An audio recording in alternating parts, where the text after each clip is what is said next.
1578 to 1898, 320 years.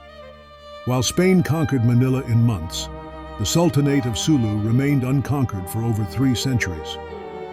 This is how a small Muslim kingdom defied the world's most powerful empire, and why Spain never broke them. The Sultanate of Sulu controls the southwestern archipelago of the Philippines, over 400 islands, a naval power built on pearl diving, fishing, and trade with Borneo and China. The Sultan commands thousands of warriors who've been Muslim since the 1450s, a century before Spain reaches Manila. When Spain takes Manila in 1571, they expect the rest of the Philippines to fall within years. The Sulu archipelago looks easy on paper. Small islands, scattered population, no massive armies. Spain is catastrophically wrong. The Sulu archipelago isn't a weakness, it's a fortress. Every island is a base. Every reef is a trap. Every current flows in Sulu's favor. And Sultan Pangeran Budiman has no intention of bowing to Catholic invaders who want to erase Islam and seize his kingdom's wealth. Spanish Governor Francisco de Sande assembles 300 ships and 2,000 soldiers, the largest expedition Spain has ever sent into Southeast Asia. They sail into Jolo expecting submission. Sultan Budiman evacuates his people into the jungle. Then he burns his own capital to the ground. Spanish troops land on smoking ruins. No palace to capture, no treasury to loot, no sultan to arrest. De Sande plants a flag, declares victory, and leaves a small garrison. Within weeks, tropical disease kills half his men. He abandons Jolo. The moment Spanish sails disappear over the horizon, Sultan Budiman rebuilds. Then he launches raids on Spanish settlements in the Visayas. Spain's victory lasts less than 3 months. Sulu's Vintas and Garay warships carry 40 to 60 warriors each. They're fast, shallow draft vessels built for archipelago warfare. Spanish galleons, heavy, deep draft monsters designed for open ocean. Sulu captains lure Spanish ships into reefs and shoals. Spanish galleons run aground. Sulu warriors swarm them, kill the crews, burn the ships. In night raids, they row silently to anchored Spanish vessels, board them before anyone wakes, and disappear with cargo and captives by dawn. Spain loses hundreds of ships to Sulu over 3 centuries.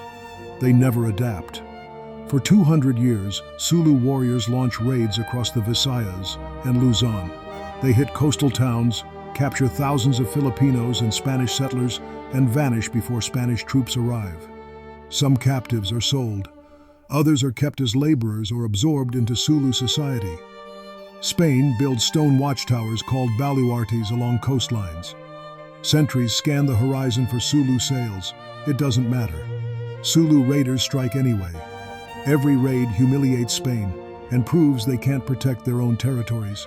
Islam makes Sulu unbreakable. The Sultan frames every battle as jihad. Warriors believe that dying in combat against Catholic Spain guarantees paradise. You can't negotiate with that. You can't bribe that away. Spain converts some coastal datas to Catholicism and uses them as allies. It never works. The Sultan's authority is absolute. Muslim identity runs deeper than any Spanish gold. Spain sends over 50 military expeditions to Sulu between 1578 and 1898. The pattern never changes. Spanish forces land. Sulu warriors retreat into jungles and fortified islands. Spain occupies Jolo for weeks or months, builds a fort, stations troops. Then tropical storms destroy their supply ships. Disease ravages the garrison. Supplies run out. Spain withdraws. Sulu retakes everything. The cycle repeats endlessly. Spain signs peace treaties with Sulu 12 times. The Sultan signs, takes Spanish gifts, and waits. Within a few years, he breaks the treaty and resumes raids. Spain can't permanently occupy the islands. They lack the resources, the ships, and the will to garrison every island. By the 1800s, Spain is exhausted, bankrupt from European wars. The Sultanate of Sulu remains independent. When the United States takes the Philippines from Spain in 1898, the Sultanate of Sulu is still unconquered. America negotiates a treaty, the Bates Treaty, but Sulu signs as an equal, not as a defeated enemy. Spain controlled Manila for 327 years. They never held Sulu for even one full year. The Sultanate of Sulu proved the Spanish Empire wasn't invincible. Filipino Muslims never surrendered, not once, not ever. The Moro Wars would continue against American forces for another 14 years, but Sulu's 320-year resistance remains the longest anti-colonial struggle in Southeast Asian history.